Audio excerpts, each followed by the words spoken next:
자, 대표 유형 73번은 두 집단의 전체의 평균과 표준 편차를 구하는 문제 유형이고요. 여기서의 전제 조건이 하나 있는데 뭐냐면 평균이 같은 두 집단 A와 B라고 합니다. 그러니까 평균이 다르다고 하면 문제가 많이 복잡해집니다. 그건 나중에 심화된 문제에서 하는 걸로 하고, 평균이 같은 두 집단 A, B, 전제 조건은 이거예요. 이때 도수와 표준 편차가 오른쪽 표와 같다고 합니다.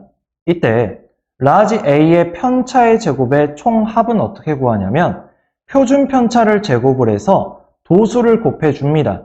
그래서 AX 제곱. 그 다음 B의 편차의 제곱의 총합은 마찬가지로 표준 편차를 제곱을 해서 도수를 곱해서 BY 제곱으로 나타내줘요. 자, 그러고 나면 AB, 즉 두 집단의 전체 표준 편차는 어떻게 구하냐면 내가 아까 구한 A의 편차의 제곱의 총합과 B의 편차의 제곱의 총합을 더하면 전체 편차의 제곱의 총합이 나와주겠죠. 맞아요. 그게 바로 AX제곱 플러스 BY제곱일 거예요. 그럼 얘를 도수의 총합인 A 플러스 B로 나눠주면 얘가 바로 분산이죠. 편차의 제곱의 총합을 별량의 개수로 나눠준 거니까요. 그럼 여기다가 루트만 씌워주면 바로 얘가 표준 편차가 되어주는 겁니다. 여기까지 됐어요. 자, 그럼 얘를 가지고 문제로 한번 가볼게요. 자, 오른쪽 표는 A, B 두 농구팀의 자유투 성공 개수를 조사하여 나타낸 것이다. 이때 A, B 두 팀의 전체 선수의 기록에 대한 표준 편차를 구해달라고 합니다. 됐습니까? 여기까지. 자, 그러면 일단 지금 주어진 게 평균이 주어졌고요. 표준 편차가 주어졌고요. 인원이 주어졌습니다. 맞아요. 자, 근데 여기서 얘기하는 건 평균이 서로 어떻다는 얘기를 하고 있는 거예요? 같다는 얘기를 하고 있는 거죠. 그래서 난 지금부터 편차의 제곱, 즉 루트 6의 제곱인 6과 도수를 곱해서 6, 즉 얘가 편차의 제곱의 총합이 되겠죠. 마찬가지로 4, 요놈의 제곱 16이죠. 거기다가 도수 6을 곱해주면 편차의 제곱의 총합이 등장합니다. 얘를 총 인원인 12명으로 나눠주면 분산이 나와주죠. 그럼 여기다가 이제 뭐만 씌우면? 루트만 씌우면 얘가 바로 표준 편차가 나와준다고 했습니다. 전체 선수의 기록에 대한 표준 편차가. 자, 그러면 루트 12분의 36 플러스 96이 나와주고요. 얘는 루트 12분의 132가 나오죠? 됐습니까? 자, 그럼 얘 약분해주면 뭐가 나오죠? 11이 나오나요? 그래서 루트 11이라는 표준 편차가 나와주게 되는 겁니다. 됐어요. 자, 그 다음 이번에는 자료의 분석을 한번 알아보려고 합니다. 자, 분산과 표준 편차를 이용한 자료의 분석을 볼 건데요. 첫 번째, 분산과 표준 편차가 작다는 건 뭘 의미하는 거냐면 별량들이 평균을 중심으로 가까이 모여 있다는 뜻입니다. 이 얘기는 자료가 고르게 분포되어 있다라는 얘기랑 똑같습니다. 그 다음 마찬가지로 이번엔 분산과 표준 편차가 크다는 얘기는 별량들이 평균을 중심으로 넓게 흩어져 있다라는 얘기와 같습니다. 얘는 자료가 고르게 분포되어 있지 않다라는 것과 같은 의미예요. 됐습니까? 자, 그럼 작으면 작을수록 자료가 고르다라는 얘기를 가지고 문제로 한번 가보겠습니다. 자, 아래 표는 어느 중학교 3학년 5학급의 수학 성적의 평균과 표준 편차를 나타낸 것이다. 다음 중 옳은 것은? 이라고 되어 있네요. 자, 첫 번째 1번. 1반의 학생 수가 3반의 학생 수보다 많다고 합니다. 지금 보세요. 1반하고 3반이 나와 있는데 평균과 표준 편차가 나와 있는 상황이죠. 근데 얘를 가지고 학생이 몇 명이나 있는지는 알 수가 없는 거예요. 그래서 1번은 틀렸어요. 그 다음 2번 보겠습니다. 2반의 성적이 4반의 성적보다 고르다라고 되어 있습니다. 그 얘기는 무슨 말이에요? 2반의 표준 편차가 4반의 표준 편차보다 작니 물어보는 거잖아요. 그럼 2반의 표준 편차는 4.3점이고 4반은 9.2점이니까 맞네요. 고르게 분포되어 있네요. 그래서 2번이 답이 되어주는 겁니다. 그 다음 3번. 1반에 90점 이상인 학생은 없다. 모르는 거죠. 평균이 64점이라고 해서 90점 이상인 학생이 없는 건 아니잖아요.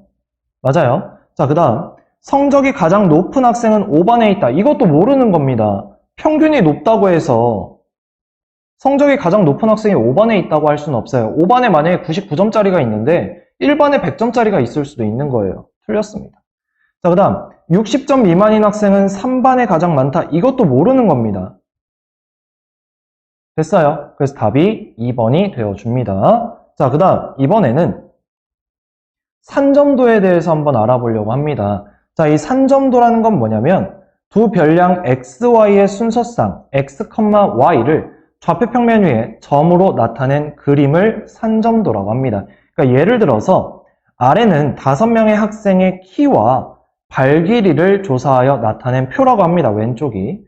이때 키를 X, 발 길이를 Y라고 했을 때 X, Y, 즉 X와 Y의 산점도는 다음과 같다고 해요.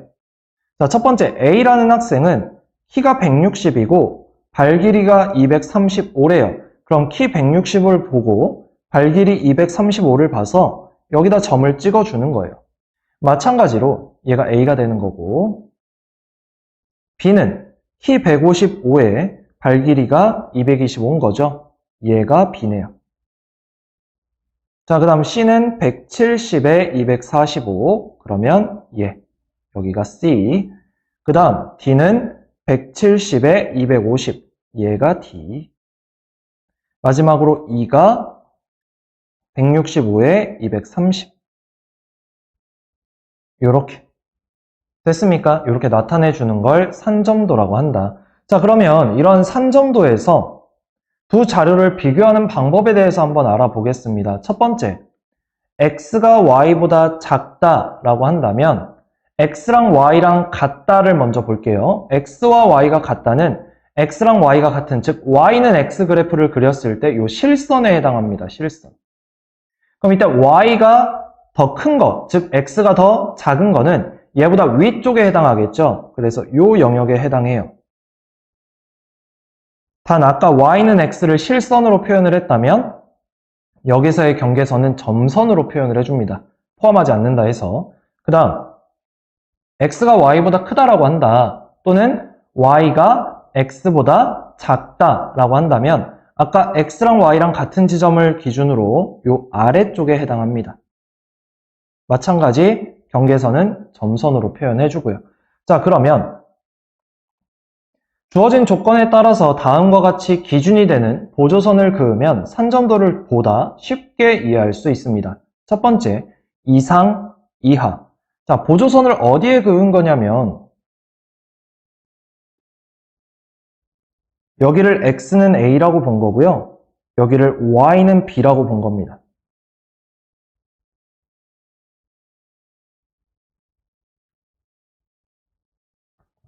여기까지 됐나요? 자, 이때 이 첫 번째에 해당하는 건 A보다, 즉 X는 A보다 왼쪽에 있죠. 그래서 A보다 작거나 같다라고 한 거고요. Y는 B보다 위쪽에 있기 때문에 Y가 B보다 크거나 같다가 되어주는 겁니다.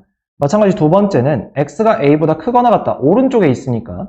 그 다음 마찬가지 B보다 위쪽에 있으니까 Y가 B보다 크거나 같아지겠죠. 세 번째, 마찬가지 X가 A보다 작거나 같고 이번엔 Y가 B보다 아래쪽에 있으니까 B보다 작거나 같다. 마지막으로 네 번째는 마찬가지 X가 A보다 크거나 같다. 오른쪽에 있고 Y가 B보다 작거나 같다. 아래쪽에 있고요. 됐습니까? 그리고 두 별량을 비교하는 건 아까 했듯이 여기 X는 Y를 기준으로 이 위쪽은 Y가 더 큰 거고요. 얘는 X가 더 큰 겁니다. 이 실선까지 포함해서 각각 등호가 붙어 있는 상황이고요. 됐습니까? 등호를 빼려면 이 선을 점선으로 표현한다고 했죠. 자, 그럼 얘네들을 가지고 문제로 한번 가보겠습니다. 자, 오른쪽은 화영인의 반 학생 20명의 영어 점수와 국어 점수를 조사해서 나타낸 산점도라고 합니다. 다음 중 옳지 않은 것은? 자, 여기가 영어고 여기가 국어예요. 자, 첫 번째, 영어 점수가 90점 이상인 학생은 4명이다 라고 했습니다. 그럼 영어를 봐야 되니까 보조선을 어디 그을 거냐면 영어 90점인 여기에 그을 거예요. 그럼 90점 이상이라고 했으니까 얘보다 오른쪽, 즉 선도 포함해야 하니까 하나, 둘, 셋, 4명. 맞죠? 그래서 1번은 맞습니다. 그 다음 국어 점수가 50점 미만인 학생은 2명이다 라고 했는데 국어 점수 50점 미만이라고 하면 경계선이 얘가 되는 거고요. 얘는 점선입니다. 점선이라고 생각을 합시다. 점선으로 그려줄게요. 좀 삐뚤삐뚤해요. 포함하지 않는 겁니다. 즉 얘보다 아래쪽에 해당하는 요놈과 요놈 2명 맞죠? 자, 그 다음 두 과목의 점수가 같은 학생은 6명이다. 즉 국어 점수랑 영어 점수가 같다. 즉 영어를 X, 국어를 Y라고 봤을 때 Y는 X인 부분을 찾아달라는 얘기였고요. 얘 다 지워볼게요.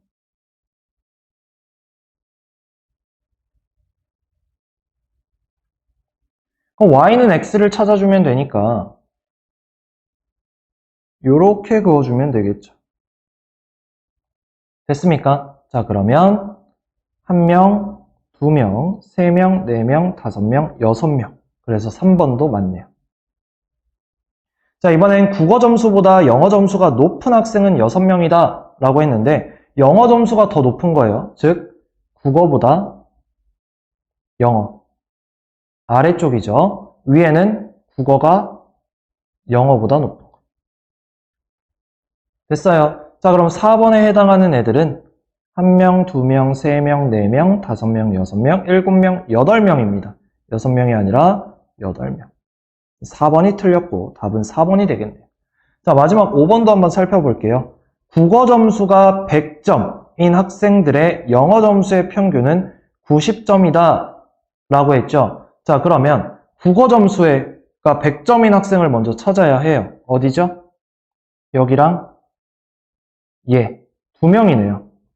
맞아요. 그때의 영어 점수는 80점과 100점입니다. 그래서 80점하고 100점을 더해서 2명이니까 2로 나눠주면 2분의 180이 되고 90점이 나와주네요. 그래서 답이 5번도 맞으니까 4번이 되어주는 겁니다.